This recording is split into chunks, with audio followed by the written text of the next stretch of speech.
হরে কৃষ্ণ। তো গত দিন আমরা শ্রীমদ্ ভগবত গীতার 10 ও 11 নং প্রথম অধ্যায়ের 10 ও 11 নং শ্লোক আলোচনা করেছিলাম। আজকে আমরা 12 নং শ্লোক আলোচনা করব। ওম অজ্ঞানতে মিরান্ধস্য জ্ঞানাঞ্জন শলাকয়া চক্ষুরুন্মীলিতং येन তস্मै শ্রী গুরুবে নমঃ। শ্রী চৈতন্য মনোভীষ্টং স্থাপিতং येन ভূতলে স্বয়ং রূপ কদা মह्यं দদাতি স্বপদান্তিকং।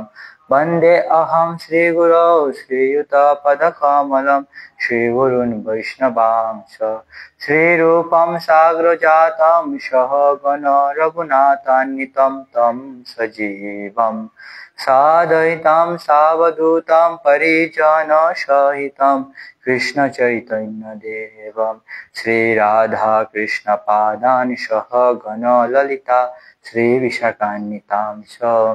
নমোऽয়ং বিষ্ণুপাদায় কৃষ্ণপ্রেষ্ঠায় ভূতলে শ্রীমতে ভক্তিবেদান্ত স্বামিনীতি নামিনে। নমস্তে সারস্বত্যে দেবে গৌরবাণী প্রচারিণে নির্বিশেষ শূন্যবাদী পাশ্চাত্য দেশতারিণে। নমো মহাবরান্নায় কৃষ্ণ প্রেম প্রদায়তে কৃষ্ণায় কৃষ্ণ চৈতন্য নাম্নে গৌরতিষে নমঃ। নীলাচল নিবাসায় নিত্যায় পরমাত্মনে বলভদ্র সুভদ্রাভ্যাম জগন্নাথায় তে নমঃ। হে কৃষ্ণ করুণা সিন্ধু দীনবন্ধু জগৎপতে গোপেশ গোপিকা কান্ত রাধাকান্ত নমস্তুতে। তপ্ত কাঞ্চন গৌরাঙ্গী রাধে বৃন্দাবনেশ্বরী বিশ্বভানুসুতে দেবী প্রণমামি শ্রীহরিপ্রিয়ে। বাঞ্ছাকল্পতরুভ্যশ্চ কৃপা সিন্ধুভ্যেব চ পতিতানাং পাবনেভ্യോ বৈষ্ণবেভ্यो নমো নমঃ। জয় শ্রীকৃষ্ণ চৈতন্য প্রভু নিত্যানন্দ শ্রী অদ্বৈত গদাধর শ্রীবাসাদি শ্রী গৌরভক্তবৃন্দ। হরে কৃষ্ণ কৃষ্ণ কৃষ্ণ হরে হরে হরে রাম রাম রাম হরে হরে। ওম নমো ভগবতে বাসুদেবায়। ওম নমো ভগবতে বাসুদেবায়। ওম নমো ভগবতে বাসুদেবায়। শ্রীমদ্ ভগবদ গীতা কি জয়। জগৎগুরু শ্রীল প্রভুপাদ কি জয়। অনন্ত কোটি বৈষ্ণব বৃন্দ কি জয়। নামাচার্য শ্রীল হরিদাস ঠাকুর কি জয় জয়। তো 12 নং শ্লোক প্রথম অধ্যায়ের অত শ্রীমদ্ ভগবদ গীতা প্রথম অধ্যায় অর্জুন বিষাদ যোগ 12 শ্লোক। তস্য সঞ্জনয়ন হর্ষম কুরু বৃদ্ধা পিতামহ সিংহনাদ বিনোদচ্চৈ শঙ্কম দদ্ম প্রতাপবান। তস্য সঞ্জনয়ন হর্ষম কুরু বৃদ্ধা পিতামহ সিংহনাদ বিনোদচ্চৈ শঙ্কম দদ্ম প্রতাপবান। তস্য সঞ্জনয়ন হর্ষম কুরু বৃদ্ধা পিতামহ সিংহনাদম বিনোদচ্চৈ শঙ্কম দদ্ম প্রতাপবান। অনুবাদ: তখন কুরু বংশের বৃদ্ধ পিতামহ বিশ্ব দুর্যোধনের হর্ষ উৎপাদন করে সিংহের গর্জনের মতো অতি উচ্চ নাদে তার শঙ্খ বাজালেন। তো এখানে বলা আছে কুরু বংশের বৃদ্ধ পিতামহ। তো ভীষ্মদেব অতিশয় বৃদ্ধ ছিলেন। তো যখন ভীষ্মদেবের যুদ্ধ চলাকালীন ভীষ্মদেবের বয়স ছিল প্রায় 456 বছর। তো এখানে তাকে কুরু বংশের, তো তাকে বলা হয়েছে কুরু বংশের পিতামহ। তো আমরা দেখতে পাই যে ভীষ্মদেব হচ্ছেন যদিও পাণ্ডব এবং কৌরব দুইজনেই হচ্ছে কুরু বংশের উত্তরাধিকারী। তো দুইজনেরই শিষ্য পিতামহ ছিলেন। তো যদিও তিনি দুইজনের পিতামহ ছিলেন, কিন্তু তিনি এখানে যদিও মহান ভগবত ভক্ত ছিলেন, তারপরেও তাকে কি করতে হয়েছিল, আরেকজন অন্য একই বংশের বিরুদ্ধে তাকে যুদ্ধ করতে হয়েছিল। তো তাৎপর্য করেছেন his divine grace Shri Bhaktivedanta স্বামী প্রভুপাদ জগৎগুরু শ্রী প্রভুপাদ কি জয়। কুরু রাজবংশের পিতামহ দুর্যোধনের হৃদয়ের ভাব বুঝতে পেরে তার প্রতি স্বাভাবিক করুণাবশত সিংহের মতো উচ্চ নাদে তার শঙ্খ বাজিয়ে তাকে উল্লসিত করার চেষ্টা করলেন। পরোক্ষভাবে শঙ্খধ্বনির মাধ্যমে তিনি তার হতাশাচ্ছন্ন পৌত্র দুর্যোধনকে জানিয়ে দিলেন যে এই যুদ্ধে জয়লাভ করার কোনো আশাই তার নেই, কারণ ভগবান শ্রীকৃষ্ণ ছিলেন তার বিপক্ষে। কিন্তু তবুও যুদ্ধ করাই ছিল তার কর্তব্য এবং এই ব্যাপারে তিনি কোনো রকম অবহেলা করতে চাননি। তো জগৎগুরু শিল প্রভুপাদের তাৎপর্যের এখানেই সমাপ্তি। জয় জগৎগুরু শিল প্রভুপাদ কি জয়। তো এখানে শিল প্রভুপাদ বলতেছে কুরু রাজবংশের পিতামহ দুর্যোধনের হৃদয়ের ভাব বুঝতে পেরে। তো দুর্যোধন আমরা দেখতে পাই প্রথম শ্লোকেই তিনি ভয় পেয়ে গেছেন। পশ্যিতাম পাণ্ডু পুত্রানাম আচার্য মহতিম চম। তো যখন তিনি পাণ্ডুর সৈন্যবাহিনী, পাণ্ডব পুত্রদের সৈন্যবাহিনী দর্শন করলেন, তখন তিনি তার গুরুদেবের কাছে গিয়েছিলেন। তো তার মনে ভয়ের সঞ্চার হয়েছিল, কারণ তিনি ভেবে পাচ্ছিলেন না যে এত তাড়াতাড়ি তারা কিভাবে এত সৈন্যের সমাবেশ ঘটিয়েছে। তাছাড়া তার ভয়ের আরেকটা কারণ ছিল যে ভগবান বলেছেন আপন্ন সংস্কৃতম ঘোরাম জন্নাম বিবশ বিহৎ তত সদ্যে বিমুচ্যেত যদ্বিবেতি স্বয়ং, যে আমার নাম যদি কেউ উচ্চারণ করে তাহলে স্বয়ং ভয় থেকে স্বয়ং ভয় তাকে ভয় পায়।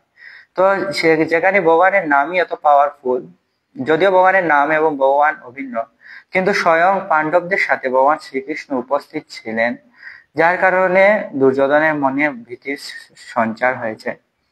তো সে অত্যন্ত ভয় পাচ্ছিল যে এই যুদ্ধে কি না হয়। এই জন্য সে তার গুরুদেবের কাছে গিয়েছিল এবং তার গুরুদেবকে বলতেছিল যে তাদের পক্ষে এই সব সৈন্যরা আছেন, আমাদের পক্ষে এই সব সৈন্য আছেন।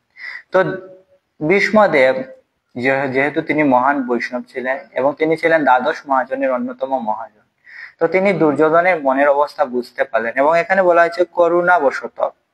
তো বলা হচ্ছে বাঞ্ছাকল্পতরু বৈশ্চ কৃপা সিন্ধু পতিতানাং পাবনেভ্যো বৈষ্ণবেভ্যো নমো নমঃ। তো বৈষ্ণবরা হচ্ছে বাঞ্ছাকল্প, ডিজায়ার টি, সকলের আমাদের সকল মনোবাসনা তারা পূর্ণ করতে পারেন। বাঞ্ছাকল্পতরু বৈশ্চ কৃপা সিন্ধুভ্য, তো তারা এত কৃপালু যে তাদেরকে সিন্ধুর, তাদের কৃপা হচ্ছে সিন্ধুর মতো। তো সিন্ধুর জল কখনো কি হয় না, ফুরায় না, কখনো শুকিয়ে যায় না সিন্ধু। তো সিন্ধুর জল যেমন কখনো শুকিয়ে যায় না, ঠিক তেমনি পরম পুরুষোত্তম ভগবান শ্রীকৃষ্ণ ভক্ত বৈষ্ণবদের কৃপাও অন্য জীবদের প্রতি কখনো শুকিয়ে যায় না, কমে যায় না। আমরা দেখতে পাই জগৎগুরু শিল প্রভুপাদ অন্য জীবদের দুঃখের প্রতি, অন্য জীবরা কত কষ্ট পাচ্ছে এর জন্য তার মনটা কিরকম বিচলিত হচ্ছিল, তিনি অত্যন্ত দুঃখ পাচ্ছিলেন। তিনি তার যে আমেরিকাতে ভজন, তার কবিতাতে তিনি বলেছেন যে রজস্তম গুণে সবাই আচ্ছন্ন। এই যে পাশ্চাত্য দেশবাসী সবাই রজতম গুণে সবাই আচ্ছন্ন এবং তারা বুঝতে পারতেছে না তাদের জীবনের আসল লক্ষ্য কি। তো তিনি ভগবানের কাছে প্রার্থনা বারবার করতেছেন যে দয়া করে আপনি আমাকে শক্তি প্রদান করুন, আপনার কথা যাতে আমি বলতে পারি। তো শিল প্রভুপাদ তার ওই যে পাশ্চাত্যবাসী যারা পতিত জীব, আমাদের মতো যারা পতিত জীব, আমাদের জন্য এত করুণা ছিল, তার হৃদয়ে এত করুণা ছিল যে তিনি রাত 12টা পর্যন্ত গ্রন্থ রচনা করতেন এবং তারপরে একটু রেস্ট নিতেন, আবার রাত 2টায় তিনি উঠে যেতেন। মাত্র 2 ঘন্টায় শিল প্রভুপাদ কি করতেন, নিজের জন্য ব্যয় করতেন, নিজের কাজের জন্য ব্যয় করতেন, রেস্ট নেওয়ার জন্য ব্যয় করতেন। আর বাকিটা সময় তিনি পতিত জীব, আমাদের মতো পতিত জীবকে উদ্ধার করার জন্য ব্যয় করতেন। আজকে যে আমরা যে শ্রীমদ্ ভগবত গীতা পাঠ করছি, তা শিল প্রভুপাদের কৃপা এবং পূর্বতন আচার্যদের কৃপা। তো এখানে বলা হচ্ছে করুণাবশত। তো দুর্যোধন যদিও অনেক পাপী ছিল, ভীষ্মদেব জানতেন যে ছোটবেলা থেকেই দুর্যোধন অনেক কুকর্ম করতেছে। সে পাণ্ডবদের ভাই ভীমকেও হত্যা করার জন্য অনেকবার চেষ্টা করেছে, জাতুগৃহে আগুন দিয়েছে, পাণ্ডবদেরকে অন্যায়ভাবে বনে পাঠিয়ে দিয়েছে, তারপরে দ্রৌপদীকেও হেনস্থা করেছে। সবকিছু ভীষ্মদেব জানতেন, কিন্তু তিনি ছিলেন ভগবানের মহান বৈষ্ণব। তো বৈষ্ণবরা হচ্ছেন এরকম যে তাদেরকে যতই আপনারা ব্যথা দেন না কেন, তাদেরকে যতই অপমান করেন না কেন, তারপরেও বৈষ্ণবরা আমাদের ভালোই চায়। যেমন আমরা দেখতে পাই শ্রীমন নিত্যানন্দ প্রভু, যিনি হচ্ছেন ভক্ত শ্রেষ্ঠ। তো উনাকে যখন জগাই এবং মাধাই যখন উনাকে কলসি দিয়ে আঘাত করলো, তো নিত্যানন্দ প্রভু বলেন যে মেরেছিস কলসের কানা, তাই বলে কি প্রেম দেব না? আপনি আমাকে মেরেছেন ঠিক আছে, কিন্তু প্লিজ একবার হরে কৃষ্ণ বলুন। তো তখন মাদাই বলতেছে, আরে তোর এত সাহস, তোকে মারলাম তারপরেও তো শিক্ষা হয় নাই, তো তোর শিক্ষা হয় নাই বলে তিনি আবার যখন মারতে যাবেন তখন জগাই তাকে আটকালো। তো এরকম বৈষ্ণবরা যারা ভগবানের মহান ভক্ত তারা এত করুণাময় হয়। আমরা আমাদের যে ভগবানের যে মহান ভক্ত মন্দিরেই আছেন, তারা যখন প্রচারে যান তো প্রচারে কিন্তু এত সুন্দর, এত যে মানুষ প্রচারে দেখলেই যে দূর থেকে এত সম্মান করবে তা নয়, অনেকে বকাও দেয়, বলে যে খেতে পায় না, চলে আসছে। আমরা যখন পূর্বাচল ইস্কন মন্দিরে ছিলাম, আমি বাংলাদেশে, তো আমাদের প্রভুরা যখন প্রচারে যেতেন, তো আমাদের যিনি প্রেসিডেন্ট প্রভু ছিলেন তিনি আবার ছিলেন যে বিএসসি ইঞ্জিনিয়ার ছিলেন। তো উনি পড়াশোনা করে তিনি সবকিছু ছেড়ে দিয়ে চলে আসছেন। তো উনি গিয়েছেন যে নগর সংকীর্তনে গিয়েছেন, তো তখন তাকে বলা হচ্ছে যে খেতে পায় না চলে আসছে, অনেক বকাঝকা করছে, তো প্রভুরা কিছুই বলেননি। তো প্রভুরা মানুষের বাড়িতে বাড়িতে যাচ্ছেন, এর কারণ হচ্ছে যারে দেখো তারে কহ কৃষ্ণ উপদেশ, আমার আজ্ঞায় গুরু হইয়া তার এই দেশ। তো মহাপ্রভু আমাদের আজ্ঞা দিয়েছেন যে যাকে দেখো তাকেই ভগবানের কথা বলো। শুনো শুনো নিত্যানন্দ, শুনো হরিদাস, ঘরে ঘরে মূল আজ্ঞা করহ প্রকাশ। তো ভগবান তার ভক্তদেরকে আজ্ঞা দিয়েছেন এবং তার ভগবানের কথা বলতে চান। মদ চিত্তা মদগত প্রাণা ভুজয়ন্ত পরস্পরম কথয়ন্তশ্চ মাম নিত্যম তুষ্যন্তি চ রমন্তি চ। তো ভগবানের কথা অন্যকে বুঝিয়ে ভগবানের ভক্তরা আনন্দ লাভ করে এবং ভগবানও তার প্রতি অত্যন্ত খুশি হন। এই জন্য ভগবানের ভক্তরা সবসময় অন্যকে বোঝানোর চেষ্টা করে। তো আমরা দেখতে পাচ্ছি যে ভগবানের ভক্তরা কত করুণাময়। তো এখানে সেই ঘটনাই ছিল প্রভুপাদ তুলে ধরছেন যে কুরু রাজবংশের পিতামহ ভীষ্মদেব যদিও অত্যন্ত বৃদ্ধ ছিলেন, কিন্তু তিনি যুদ্ধ করতে আসছেন। 456 ছিল যখন কুরুক্ষেত্রের যুদ্ধ হয় ভীষ্মদেব। তো ভীষ্মদেব এত বৃদ্ধ হওয়ার পরেও তিনি কিন্তু বলেননি আমি রেস্ট করব, আমাকে যুদ্ধ তুমি দেখো না। তিনি আসছেন শুধু দুর্যোধনের খুশির জন্য, দুর্যোধন যাতে মন না ভেঙে যায়। তো এতটাই করুণা ছিল দুর্যোধনের প্রতি। তো দুর্যোধন যদিও পাপী ছিল, কিন্তু তিনি মহান ভগবত ভক্ত হওয়ার ফলে তিনি তিনি মহান ভগবত ভক্ত হওয়ার ফলে স্বাভাবিকভাবেই তিনি করুণা প্রকাশ করেছেন। এইবারও করুণা করো বৈষ্ণব গোসাই, পতিত পাবন তোমা বিনে কেহ নাই। তো যারা বৈষ্ণব তারাই পতিত পাবন, তারা ছাড়া আমাদের এই উদ্ধারের কোনো লক্ষণ নেই। তো শিল প্রভুপাদ কতটুকু পতিত পাবন ছিলেন যে তিনি এত পতিত পাবন ছিলেন যে যেখানে সভ্য মানুষরা থাকে না, শিল প্রভুপাদ 70 বছরে সেখানে অবস্থান করেছিলেন শুধু আমাদের মতো পতিতদেরকে উদ্ধার করার জন্য। তিনি মাত্র 11 বছরে 70-এর বেশি গ্রন্থ রচনা করেছিলেন এত বৃদ্ধ হওয়ার পরে, এবং সবসময় তিনি আমাদের মতো জীবদের উদ্ধারের জন্য তিনি ভগবানের কাছে প্রার্থনা করতেন যে কিভাবে আমরা উদ্ধার লাভ করবো। তো এটা হচ্ছে বৈষ্ণবদের করুণা। আমরা দেখতে পাই নলকূপের যখন অবৈধ কর্ম করতেছিল, অসামাজিক কর্ম করতেছিল, তখন নারদ মুনির মনে এত করুণা প্রকাশ পেল যে এরা দেবতাদের পুত্র হয়ে কিভাবে এরকম কার্যক্রম করতেছে। তখন তিনি তাদেরকে উদ্ধার করার জন্য বললেন যে তোমরা গাছ হয়ে বৃন্দাবনে বাস লাভ করো।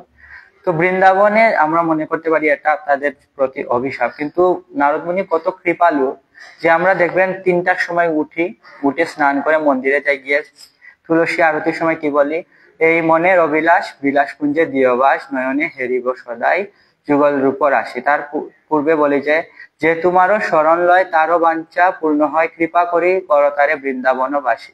তো আমাদের লক্ষ্য হচ্ছে বৃন্দাবনে যাতে আমাদের বাস হয়। এই জন্য আমরা প্রতিদিন মঙ্গল আরতি করি, এত সকালে উঠি, ভগবানের সুলমালায় জপ করি, সবকিছু করতেছি।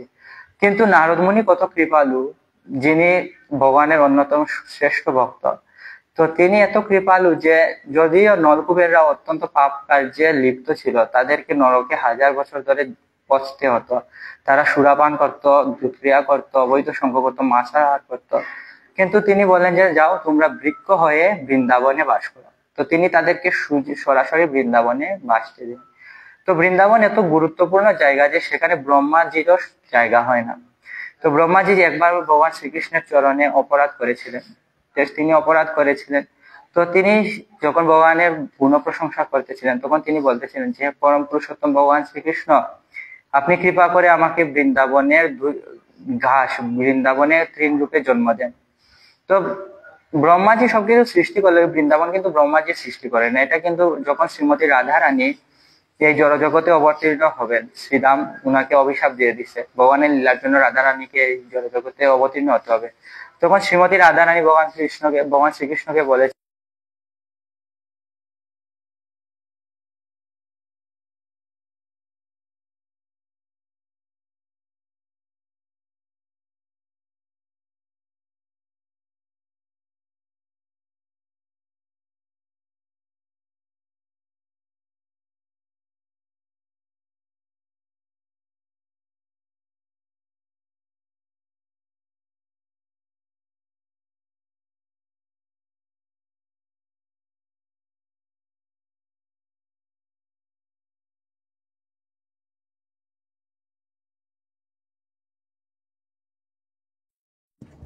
হরে কৃষ্ণ। এখন কি শোনা যাচ্ছে?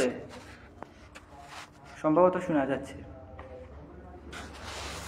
তো ব্রহ্মাজি বললেন, তো আমরা আলোচনা করতেছিলাম ব্রহ্মাজি। তো ব্রহ্মাজি ভগবান শ্রীকৃষ্ণের কাছে একবার প্রার্থনা করেছিলেন যে বৃন্দাবনে আমাকে ঘাস রূপে জন্ম দিবে, যাতে আমি বৃন্দাবনে ঘাস হিসেবে জন্ম নিতে পারি। তো তিনি তারপরে চিন্তা করে দেখলেন যে আমি এত অপরাধী, আমি বৃন্দাবনে ঘাস রূপে জন্মগ্রহণ করার কি যোগ্যতা নেই। দয়া করে আপনি আমাকে বৃন্দাবনের বাইরে যে কোনো কিছু রূপে আপনি আমাকে জন্ম দিতে পারেন। এখনো যারা ব্রজধামে যাবেন, বৃন্দাবনে যাবেন, যে দেখবেন যে সেখানে ব্রহ্মার মাথা রূপে 4টি পর্বত আছে, যেগুলোকে ব্রহ্মার মাথা হিসেবে ধরা হয়। 4টি পর্বত একসাথে অবস্থান করতেছে এবং সেখানে ভক্তরা আরোহণ করে সেই পর্বতের উপরে উঠে, তখন ব্রহ্মাজি ভক্তদের পদরজ লাভ করতে পারেন। তো আমরা দেখতে যে বৃন্দাবন কোনো ছোট জায়গা নয়, কিন্তু সেই বৃন্দাবনে শুধু নারদ মুনির মতো মহান ভক্তদের কৃপার ফলেই যমল অর্জুন রূপে তারা লাভ করলো, নলকূপের জন্ম লাভ করলো। এবং তারা যে শুধু বৃন্দাবনে জন্ম লাভ করলো তা নয়, তারা পরম পুরুষোত্তম ভগবান শ্রীকৃষ্ণের দর্শনও প্রাপ্ত হলো। আবার আমরা দেখতে পাই যে মৃগারীর প্রতি নারদ মুনির কৃপা। তো মৃগারী প্রথমে অত্যন্ত ক্রূর হৃদয় ছিল, তার হৃদয় অনেক কঠিন ছিল। সে পশু পাখিদের হত্যা করত এবং প্রাণে মারত না, সে অর্ধেক হত্যা করে ফেলে রাখতো এবং তারা তখন খুবই কষ্ট পেয়ে মৃত্যুবরণ করতো, অনেক কষ্ট পেয়ে তারা মৃত্যুবরণ করতো। তো নারদ মুনি তা দেখলেন এবং তার মনে করুণার উদয় হলো।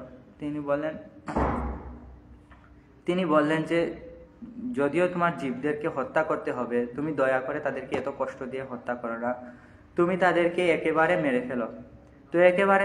তো নারদ মুনি মৃগারীর প্রতি এত কৃপা করেছিলেন এবং মৃগারীকে এত বুঝিয়েছিলেন যে মৃগারী পশু হত্যা করে আনন্দ লাভ করতো, সেই মৃগারী এত পরম ভক্ততে পরিণত হলো যে তখন একটা পিঁপড়াকে হত্যা করতে তখন তার বিবেকে বাধ্য। তো আমরা দেখতে পাচ্ছি যে মহান ভক্তরা কত করুণাময় হয়। শিল প্রভুপাদ কত করুণাময় ছিলেন, নারদ মুনি কত করুণাময় ছিলেন। তো ভীষ্মদেব হচ্ছেন দ্বাদশ মহাজনের একজন মহাজন। তো তার মনেও তিনি করুণাবশত সিংহের মতো, তো এখানে সিংহের মতো বলা হয়েছে।